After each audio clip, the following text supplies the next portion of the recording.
Hello, everyone, and welcome back to English Conversation Academy. I am Aurora, and I am so happy to see you all here today for another lesson. Hi there, I am Arthur, and we are very excited to have you with us. Today, we are going to practice speaking English by talking about a topic that is everywhere in our lives technology.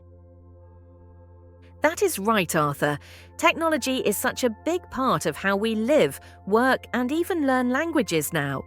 Since we have a long session today, we are going to explore everything from smartphones to artificial intelligence.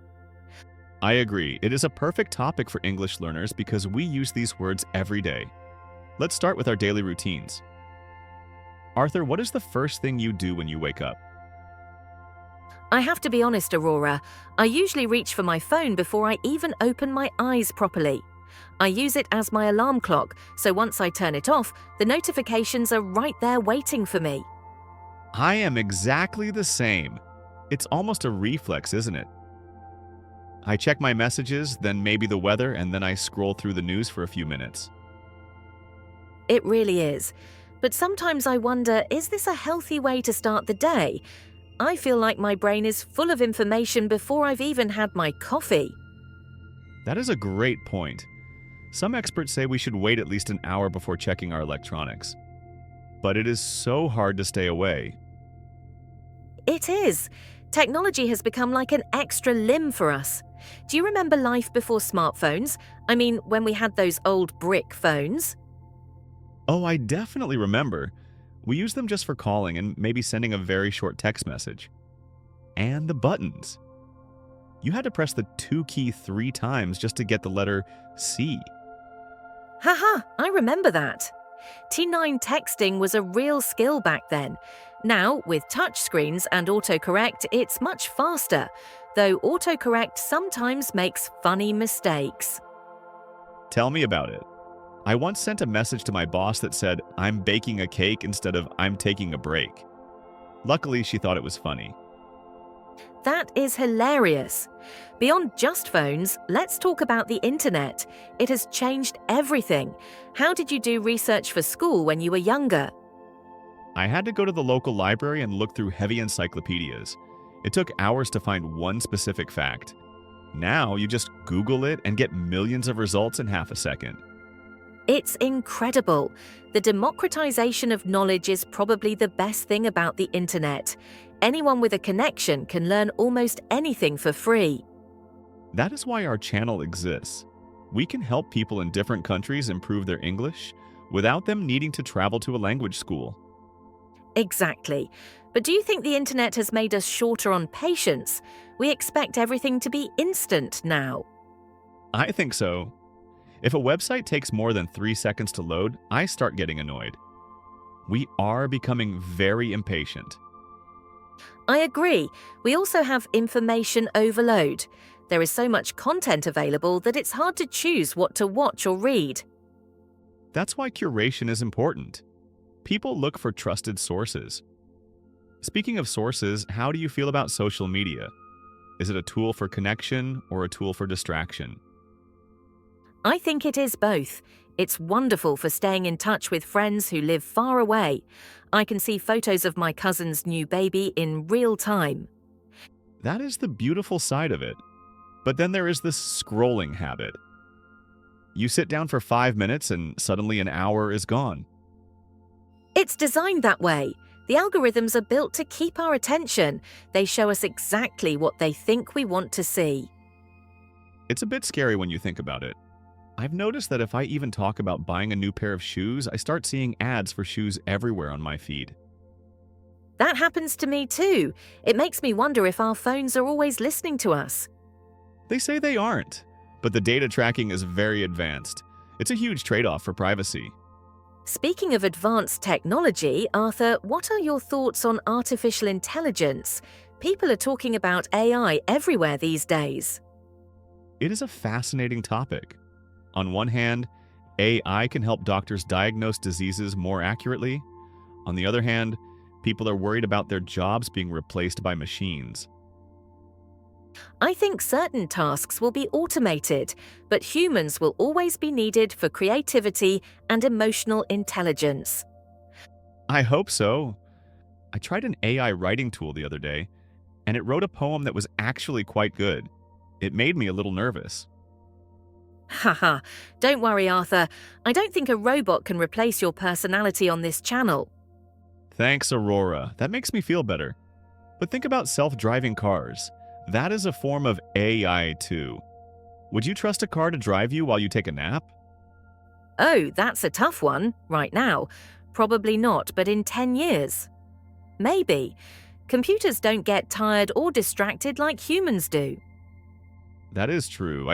Most accidents are caused by human error. If all cars were connected and automated, there might be no more traffic jams. That would be a dream come true. Imagine commuting to work and being able to read a book or watch a movie instead of stressing over traffic. It would change the way cities are built too. We wouldn't need so many parking lots. Let's talk about another side of tech, entertainment. Do you still watch traditional television with scheduled programs? Not really. I have moved almost entirely to streaming services. I love being able to binge watch a series on a rainy weekend. Me too. But I miss the days when everyone watched the same show at the same time and talked about it the next day at work. You're right, now everyone is watching something different. It's more personalized, but maybe less of a shared social experience. What about music? Do you remember buying CDs or even cassette tapes? I do. I used to have a huge collection of CDs. Now I just pay a monthly subscription and have access to every song ever recorded. It's much more convenient, but I miss the cover art. I miss the lyrics booklets that came inside the CD cases. I used to read them to learn the words to my favorite songs. That was a great way to practice English too. Now you can just find the lyrics on your screen with one tap. Everything is so accessible now. Let's discuss the Internet of Things or smart homes. Do you have any smart devices in your house? I have a smart thermostat and some smart light bulbs. I can turn my heater on from my phone before I even get home. That is so cool. It's like living in the future. I have a smart speaker, and I use it mostly for setting kitchen timers and asking about the weather. Does it ever misunderstand you? Mine sometimes starts playing music when I'm just trying to ask a question. All the time, I'll ask, "What time is it?" and it will say, "Playing Time" by Pink Floyd. Ha ha, at least it has good taste in music. But it shows that technology is still not perfect. No, it isn't. And that brings up the issue of security. With everything connected to the internet, are you worried about being hacked? Definitely. Cybersecurity is a big deal. I use two-factor authentication for everything now.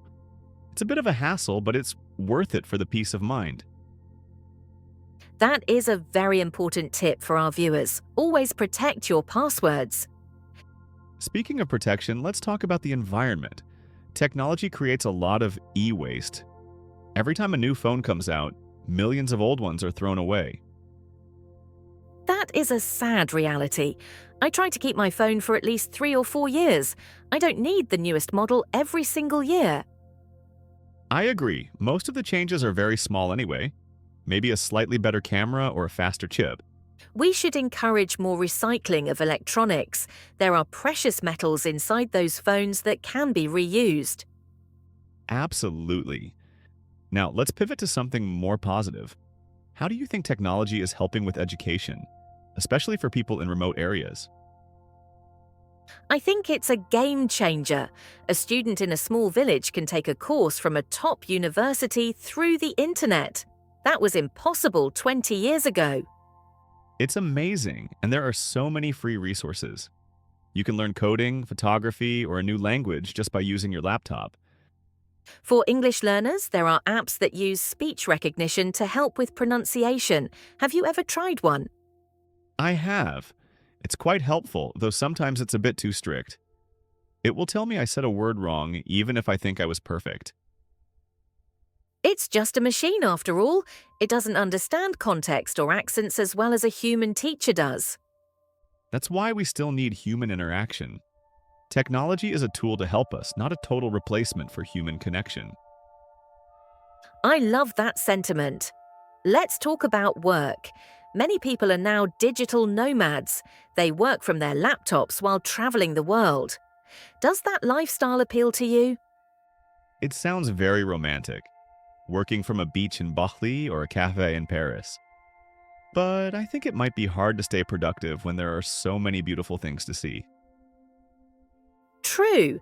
I think I would spend all my time swimming instead of typing. But for many, it's a way to have more freedom. Technology has definitely broken the 9 to 5 office routine for a lot of people. Remote work is here to stay. Do you think remote work makes people more productive or more lazy? I think it depends on the person. Some people work much harder at home because they don't have the distractions of an office. Others find it hard to get started without a boss watching them.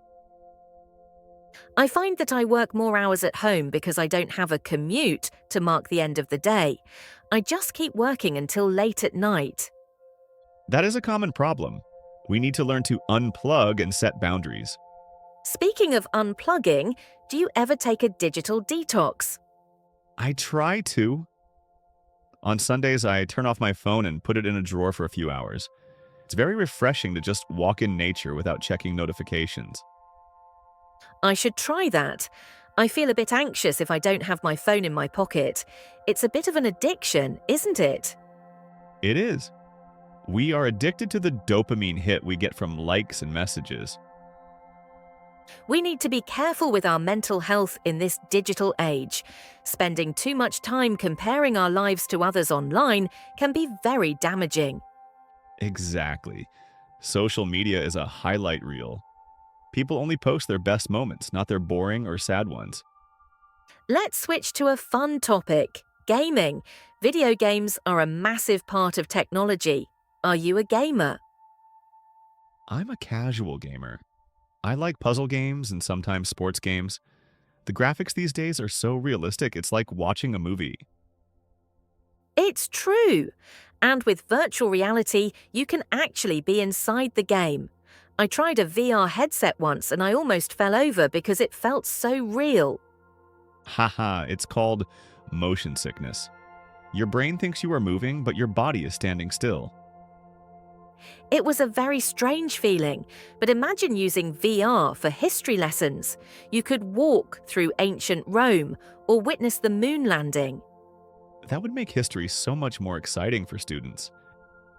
Technology has the power to make learning an adventure. I agree. Now let's look at the future. What do you think is the next big thing in technology? I think biotechnology will be huge. Using technology to help our bodies heal faster, or even to connect our brains directly to computers. That sounds like science fiction, like something from a movie.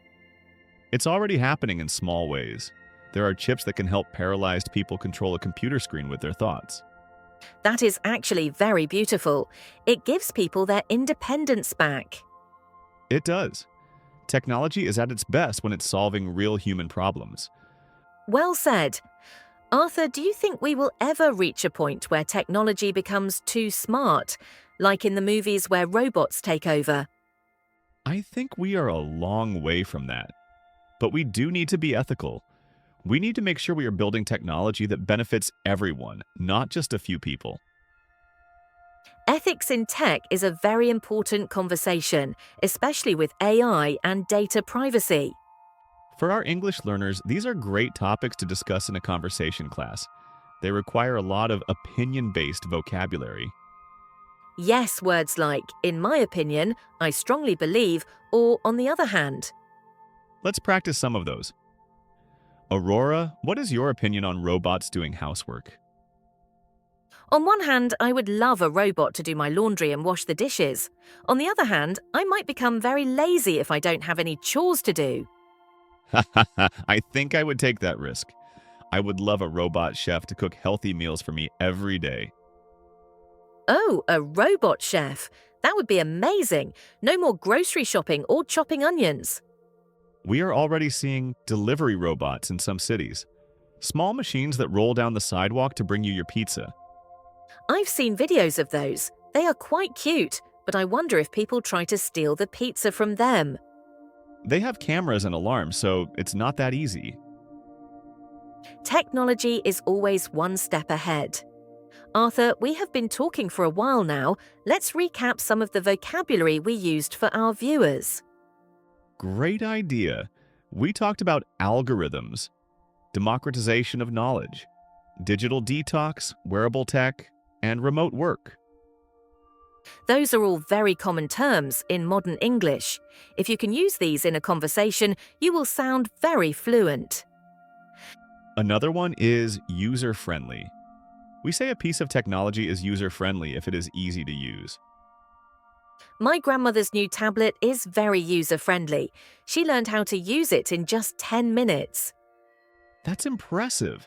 It shows that good design is for everyone, regardless of age.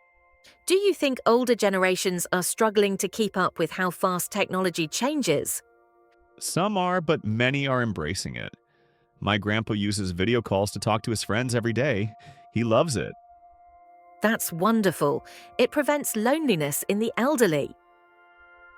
It really does. Technology can be a bridge between generations if we use it correctly. Arthur, do you think there are any technologies from the past that we should bring back? Maybe the Polaroid camera. Oh wait, they are already popular again.